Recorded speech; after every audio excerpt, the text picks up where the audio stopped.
लागू की जा रही है।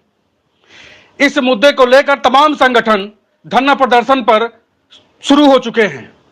1 अप्रैल को कुछ संगठन काला दिवस के रूप में मना रहे हैं, तो कुछ संगठन 13 अप्रैल को लखनऊ में अपना विरोध जताएंगे।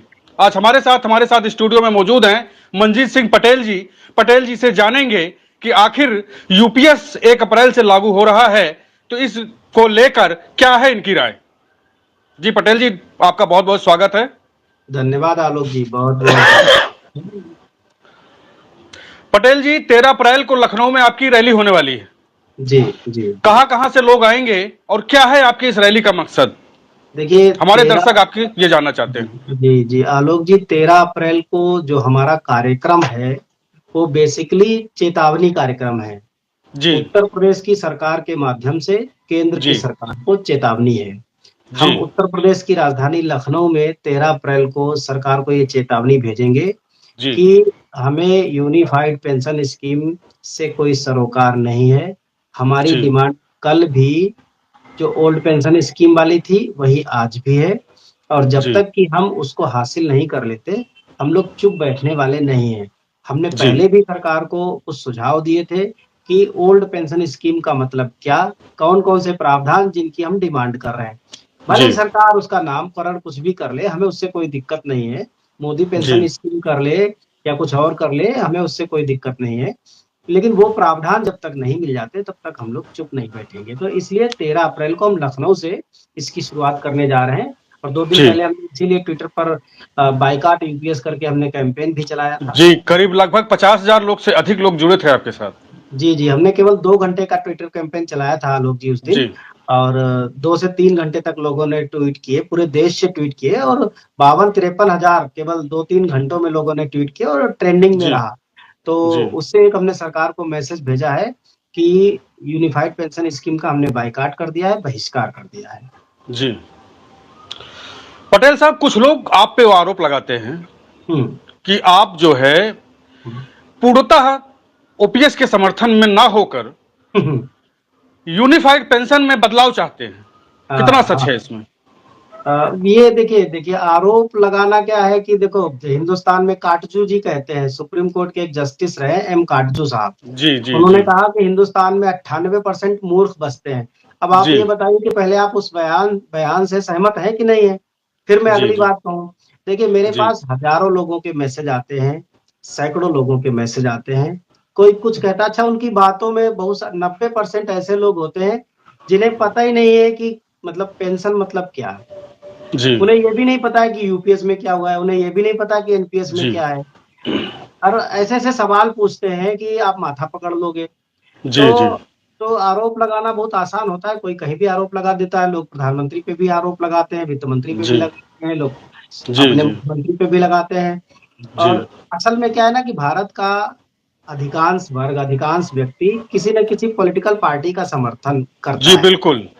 और मेरा मानना है, पटेल जी आपको रोकूंगा, मेरा मानना है कि जिस दिन से ये आंदोलन शुरू हुआ, तमाम संगठन अलग अलग संगठन बनकर अपना विरोध जताया, सबने जताया अपना विरोध, और सबकी एक ही मांग थी कि पुरानी पेंशन लागू की जाए। लेकिन मुझे लगता है कि ये पूरा संगठन से लेकर पूरा आंदोलन राजनीति की भेंट चढ़ गया। क्या लगता है आपको? देखिए आलोक जी, बहुत वजह है। हम बहुत सारे लोग साथ साथ इस मूवमेंट को हम लोगों ने शुरू किया था, फिर अलग हुए, उसकी बहुत सारी वजह हैं। तो उनमें से एक वजह ये भी है कि हमारा बड़ा साफ मानना था 2017 से। हमने कहा था कि हमारी डिमांड भारत की सरकार से है, भारतीय जनता पार्टी से नहीं। बिल्कुल। हमारा विरोध भारत की सरकार से है, भारतीय जनता पार्टी या किसी और पार्टी से नहीं। हमारी लड़ाई भारत की सरकार के साथ है, किसी पार्टी के साथ नहीं। बिल्कुल। हम अपने आंदोलन को पूरी तरीके से सरकारी कर्मचारियों का आंदोलन रखेंगे, पार्टी का आंदोलन नहीं बनने देंगे। लेकिन बीच में हुआ कि जब प्रॉब्लम ये आती है आलोक जी कि जब सेंट्रल गवर्नमेंट एम्प्लॉइज की जगह जब स्टेट गवर्नमेंट एम्प्लॉइज का लीडर किसी आंदोलन को लीड करता है, तो जाहिर सी बात है स्टेट के अपने मंसूबे होते हैं, जी अभी बिल्कुल। अगर मैं बात करूं यूपी, बिहार, आंध्र प्रदेश, कर्नाटक, तेलंगाना, महाराष्ट्र, इन राज्यों में क्या है कि विधान परिषदें भी हैं। जी विधानसभा के साथ-साथ विधान परिषदें हैं। विधान जी परिषदों में सीटें रिजर्व हैं। शिक्षक एमएलसी की अलग है, स्नातक एमएलसी जी की अलग है। देखिए, बुरा नहीं है राजनीति में उतरना, मैं ये नहीं कह रहा जी कि बुरा है।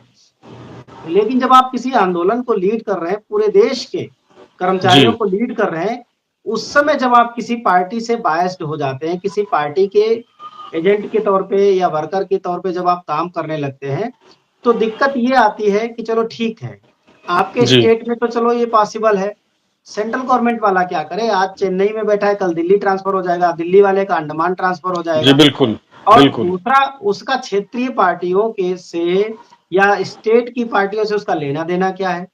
जी उसको नौकरी केंद्र सरकार के साथ करनी है। जी अब एनपीएस जो पॉलिसी है बेसिकली, ये सेंट्रल गवर्नमेंट की पॉलिसी है।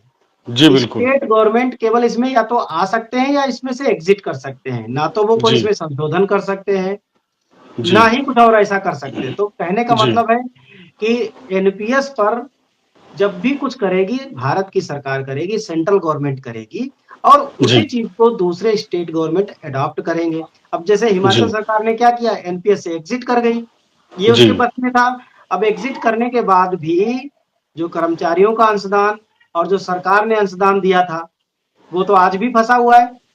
जी ओल्ड पेंशन स्कीम बहाल हुए वहाँ 4 साल हो गया, लेकिन जी वो पैसा तो आज भी नहीं निकला।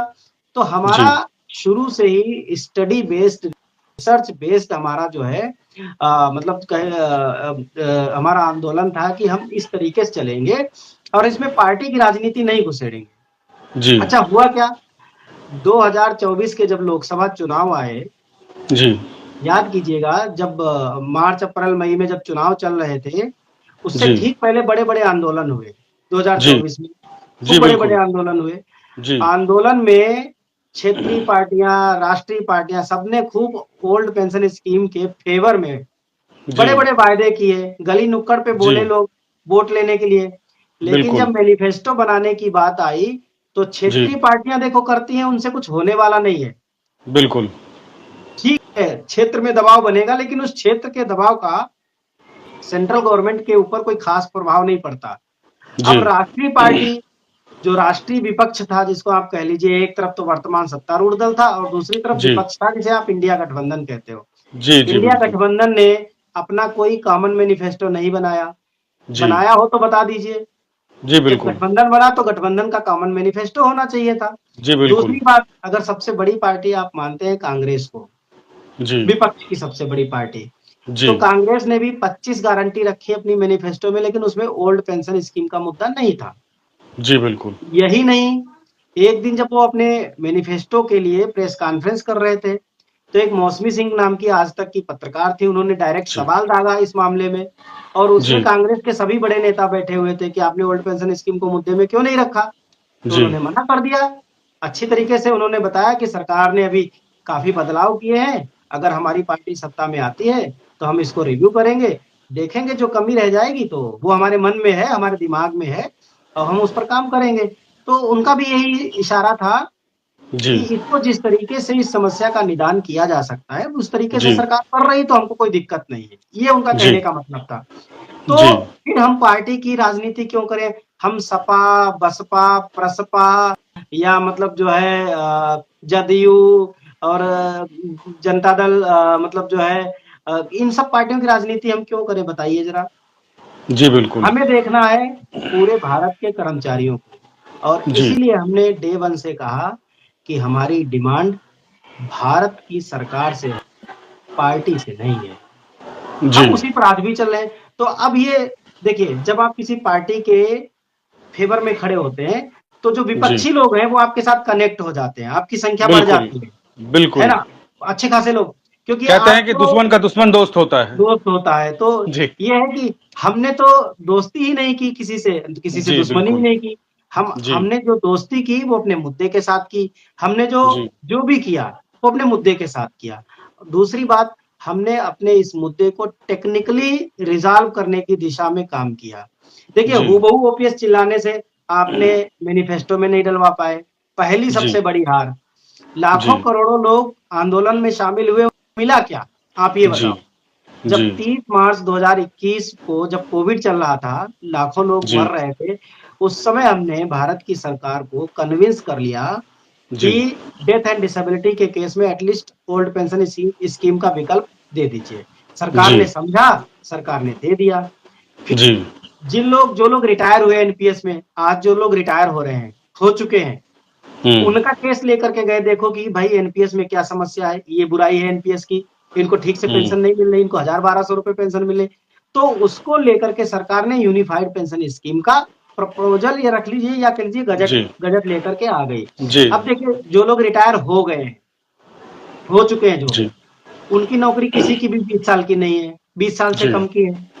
जी, अगर किसी राज्य में आपकी नौकरी 20 साल से कम की है, तो आपको जी, किसी भी राज्य में, हिंदुस्तान के 28 राज्य हैं, 8 केंद्र शासित प्रदेश हैं, किसी भी राज्य में चले जाइए, अगर 20 साल से कम की नौकरी में आप रिटायर हुए हैं, तो किसी राज्य में ओल्ड पेंशन स्कीम में 50% पेंशन नहीं मिलती है। जी, बिल्कुल। किसी में मिलती हो तो बता दीजिए।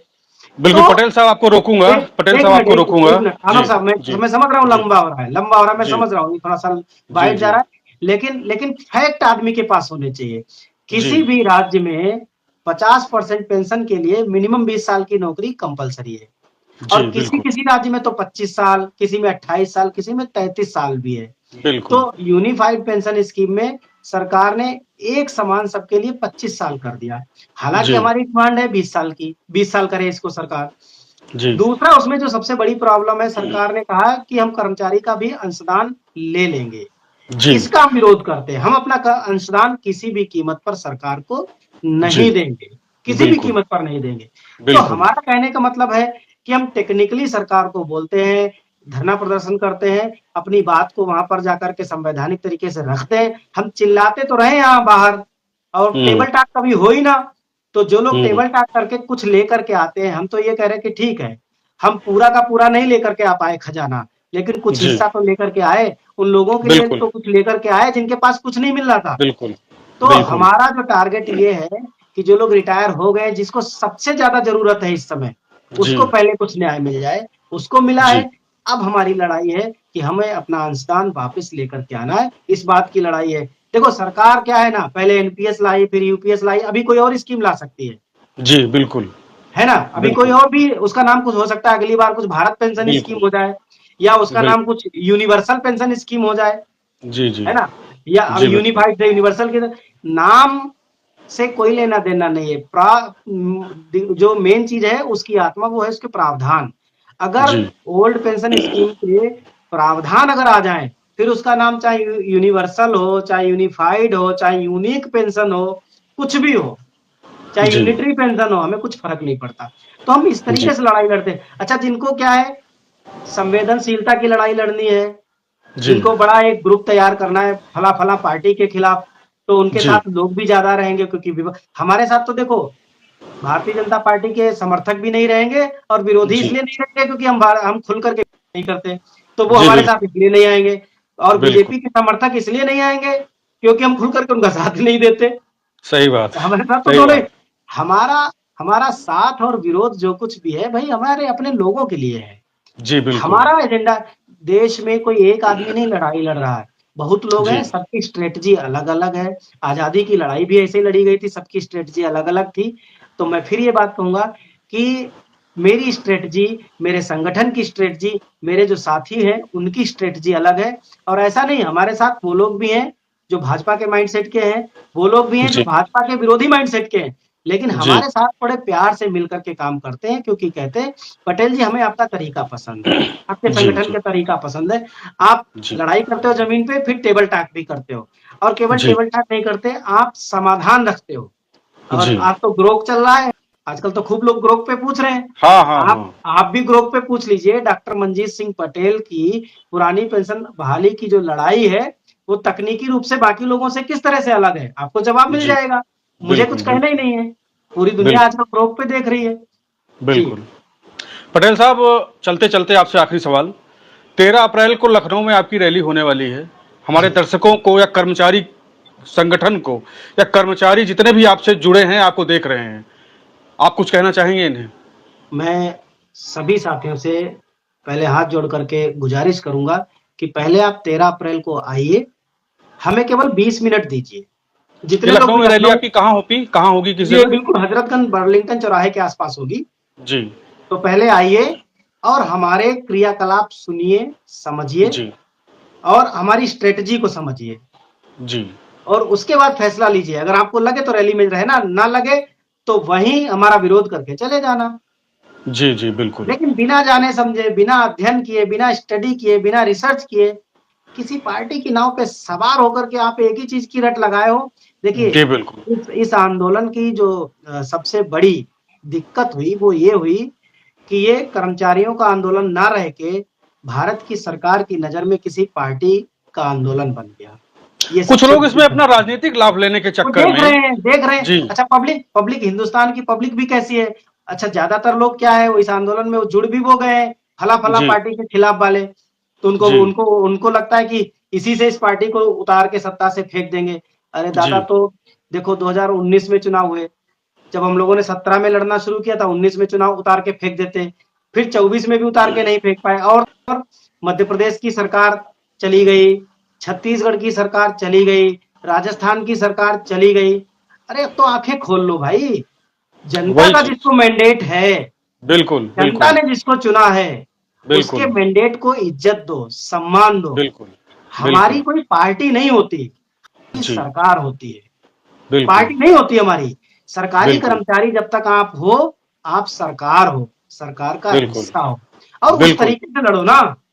लड़ाई आज ये किस लिए सरकार बनाई? है, कल कोई और आएगी, और लेकिन कोई लड़ाई और, जारी रहेगी अरे जब तक कल पुरानी पेंशन बहाली देखिए, नहीं हो जाती। आलोक जी, कल जी राहुल जी बन जाएंगे प्रधानमंत्री, हाँ कोई और बन जाएगा, अखिलेश जी बन जाएंगे, सही हम बात उनके साथ भी ऐसे ही काम करेंगे, हमको क्या दिक्कत बिल्कुल। है? आज कुल रेखा मिला के गुप्ता, कर्मचारियों की हित की बात होनी चाहिए। कर्मचारियों का जो पुरानी पेंशन की लगातार बहाली की मांग है, ये पूरा होना चाहिए, सरकार में देखिए कोई भी आए, आलोक सत्ता जी, किसी की भी हो। दिल्ली जी में कल तक आतिशी जी मुख्यमंत्री थी, जी हम उनके साथ भी कंफर्टेबल थे। उसके पहले जी केजरीवाल जी थे, उनके साथ भी जी कंफर्टेबल थे। इसके पहले जी शीला दीक्षित जी थी, जी उनके साथ भी बड़े प्यार से काम किया। अभी रेखा गुप्ता जी जी हैं, उनके साथ भी बड़े प्यार से काम कर रहे हैं हम लोग। जी हमें जी कोई जी दिक्कत नहीं, जनता ने मैंडेट दिया है, वो सत्ता में है, हम उनका सम्मान करते हैं, हमारे लिए वो माननीय है। हमारा सही काम बात है, हम जिस जगह पे हैं वहां सही तरीके से काम करें, कुछ जी। गलत है तो उसकी सही तरीके से आवाज उठाएं, बस हमारा इतना ही काम है। ठीक है पटेल साहब, चलते चलते 13 अप्रैल को लखनऊ में होने वाली रैली को लेकर अपने कर्मचारी साथियों से या जो लोग हमें देख रहे हैं उनसे आप एक आखिरी 2 शब्द कह दीजिए, उसके बाद इस चर्चा को विराम देते हैं, फिर मैं मिलेंगे एक फिर नई खबर के साथ। मैं फिर कहूंगा, आप सभी से हाथ जोड़ करके गुजारिश करूंगा कि 13 अप्रैल को लखनऊ में जो हम लोग मैसेज भेजेंगे उत्तर प्रदेश की सरकार को, हमारा मैसेज भेजने का तरीका एकदम यूनिक होगा और आप यकीन मानिए कि 13 अप्रैल से शुरू हो जाएगा काउंटडाउन और दिल्ली में वो जो एक बहुत बड़ी रैली, बहुत बड़ा आंदोलन खड़ा करेंगे, उसकी शुरुआत 13 अप्रैल से होगी और डेफिनेटली उस आंदोलन के बाद मुझे पूरा विश्वास है कि दोबारा आंदोलन करना नहीं पड़ेगा, पुरानी पेंशन की बहाली करा के लाएंगे। जी पटेल साहब, आप हमारे साथ कार्यक्रम में, हमारे साथ चर्चा में शामिल हुए, आपका बहुत बहुत धन्यवाद। हम भी उम्मीद करेंगे कि कर्मचारियों की मांग जल्द से जल्द पूरी हो। मिलेंगे एक नई खबर के साथ, तब तक जय हिंद, जय भारत। बहुत बहुत धन्यवाद। जय हिंद।